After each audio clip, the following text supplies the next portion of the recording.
আল্লাহর নবী দুটা চোখের পানি ছেড়ে দিয়ে তালহা রাদিয়াল্লাহু তাআলা আনহুর বাবাকে জড়িয়ে ধরে বলতেছে, হে তালহার বাবা শুনো, কাল কিয়ামতের দিন আমি যখন জান্নাতে যাব, আমার ছোট্ট তালহাকে নিয়ে আমি জান্নাতে যাব। সুবহানাল্লাহ। এটা হলো রাসূলের ভালোবাসা। আর আজকে আমরা কেমন ভালোবাসি ভাই? রাসূলুল্লাহ সাল্লাল্লাহু আলাইহি ওয়াসাল্লামকে নিজের জীবনের চাইতে বেশি ভালোবাসতে হবে, তাই হলো সাচ্চা পাক্কা আশিকে রাসূল। কথা বলেন ঠিক কিনা? আল্লাহ পাক রব্বুল আলামিন আমাদের এই আজকের তাফসীরুল কোরআন মাহফিলটাকে কবুল করে নিক, সকলেই বলি আল্লাহুম্মা আমিন।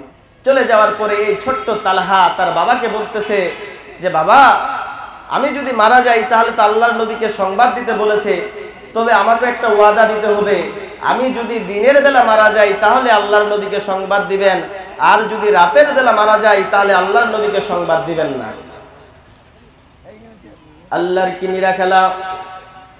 এই ছোট্ট তালহা রাতের বেলা মারা গেল, আল্লাহর নবীকে সংবাদ দেওয়া হলো না। কয়েকদিন যাওয়ার পরে আল্লাহর পেয়ারা নবীর কানের মধ্যে যখন এই সংবাদটা আসলো তালহা মারা গেছে, কয়েকজন সাহাবী এসে বললেন, ইয়া রাসূলুল্লাহ, ছোট্ট তালহা মারা গেছে, আপনি তো তার বাবাকে খবর দিতে বলেছেন, কিন্তু তার বাবা খবর আপনাকে দেয় নাই। আল্লাহর নবী বলেন, চলো তালহার বাড়িতে চলে যাই। তার বাবাকে ডাক দিয়ে বলে, হে তালহার বাবা, তালহা মারা গেল, তুমি আমাকে কেন সংবাদ দিলেন না? হযরতে তালহা রাদিয়াল্লাহু তাআলা আনহুর বাবা দুটা চোখের পানি ঝেড়ে দিয়ে বলতেছেন, ইয়া রাসূলুল্লাহ, এই ছোট্ট তালহা আমাকে ওয়াদা দিয়েছে, ছোট্ট তালহা যদি রাতের বেলা মারা যায় তাহলে তাকে সংবাদ আপনাকে দিতে দেয় নাই, আর যদি দিনের বেলা মারা যায় তাহলে আপনাকে সংবাদ দিতে বলেছে। আমি ছোট্ট বাচ্চাটাকে জিজ্ঞাসা করলাম, তালহা রাতের বেলা যদি মারা যাও আল্লাহর নবীকে কেন সংবাদ দিব না? ছোট্ট তালহা ডাক দিয়ে বলে, বাবা আমি যদি রাতের বেলা মারা যাই আর এই সংবাদটা রাসূলুল্লাহ সাল্লাল্লাহু আলাইহি ওয়াসাল্লামের কানের মধ্যে যখনই আসবে, আল্লাহর নবী রাতের বেলায় ছুটে আমার বাড়িতে আসবে, আর এই সুযোগে কাফের বেদিনেরা যদি আল্লাহর নবীর উপরে হামলা করে, কাল কিয়ামতের দিন আল্লাহ পাক রব্বুল আলামিনের দরবারে আমি কেমন ভাবে হাজির হব? আল্লাহর নবী দুটা চোখের পানি ছেড়ে দিয়ে তালহা রাদিয়াল্লাহু তাআলা আনহুর বাবাকে জড়িয়ে ধরে বলতেছে, হে তালহার বাবা শুনো, কাল কিয়ামতের দিন আমি যখন জান্নাতে যাব, আমার ছোট্ট তালহাকে নিয়ে আমি জান্নাতে যাব। সুবহানাল্লাহ। এটা হলো রাসূলের ভালোবাসা। আর আজকে আমরা কেমন ভালোবাসি ভাই? রাসূলুল্লাহ সাল্লাল্লাহু আলাইহি ওয়াসাল্লামকে নিজের জীবনের চাইতে বেশি ভালোবাসতে হবে, তাই হলো সাচ্চা পাক্কা আশিকে রাসূল। কথা বলেন ঠিক কিনা?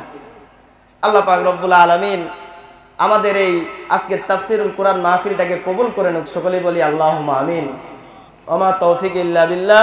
আসসালামু আলাইকুম। কি বাদিস? আচ্ছা আমি সিটা মনে দিছে মনে হয়। আচ্ছা একটু জিকির করি, লা ইলাহা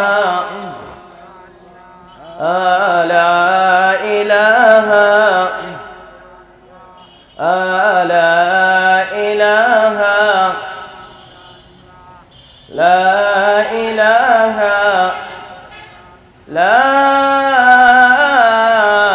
ইলাহা ইল্লাল্লাহু মুহাম্মাদুর রাসূলুল্লাহ সাল্লাল্লাহু। নবীদের চাচা ছিলেন একজনকার নাম আবু লাহাব। আল্লাহ পাক রব্বুল আলামিন একটি সূরা নাজিল করে দিয়েছেন, সেই সূরাটার নাম হলো আবু লাহাব। আল্লাহ তাআলা এই সূরাটা কেন নাজিল করে দিলেন? আবু লাহাব কিন্তু আল্লাহর নবীকে অনেক ভালোবেসেছিল, আলামিন বলে উপাধি দিয়েছিল, কিন্তু আল্লাহর নবী সাল্লাল্লাহু আলাইহি ওয়াসাল্লাম যখন এই হকের কথা বলা শুরু করে দিল, তখন আবু লাহাব তার বিরোধী হয়ে গেল। শুধু আবু লাহাব না, তিনার স্ত্রী উম্মে জামিল আল্লাহর নবীকে কষ্ট দিয়েছে। একটু খেয়াল করে শুনবেন, আল্লাহ পাক রব্বুল আলামিন সূরা লাহাবটা কেন নাজিল করে দিল? নবীদের চাচি উম্মে জামিল চিন্তায় পড়ে গেল যে মুহাম্মদ সাল্লাল্লাহু আলাইহি ওয়াসাল্লাম যেমন ভাবে ইসলামের দাওয়াত দেয় তাতে তো দেখা যাচ্ছে আমাদের ধর্মের প্রত্যেকটা মানুষ তার ধর্মের মধ্যে চলে যায়, অতএব তার দাওয়াতকে বন্ধ করে দিতে হবে। এবার আবু লাহাবের স্ত্রী উম্মে জামিল প্রত্যেকটা মানুষকে বাড়ি বাড়ি যায় বলতেছে, ওই মুহাম্মদের কথা শুনিও না, মুহাম্মদ একটা পাগল, মুহাম্মদের কথা শুনিও না, মুহাম্মদ একটা পাগল। ওই যুগের মধ্যে আবু লাহাব ছিল একজন বড় নেতা। এখন নেতার স্ত্রী যায় বলতেছে যে অমুক ব্যক্তির কথা শুনিও না, অমুক ব্যক্তি পাগল। মানুষগুলো চিন্তায় পড়ে গেল, নিশ্চয় এটা বড় পাগল, ওই পাগলটাকে দেখতে হবে। সুবহানাল্লাহ বলি। উম্মে জামিল বলল যে রাসূলের কথা শুনিও না, সে একটা পাগল। মানুষকে যখন বলল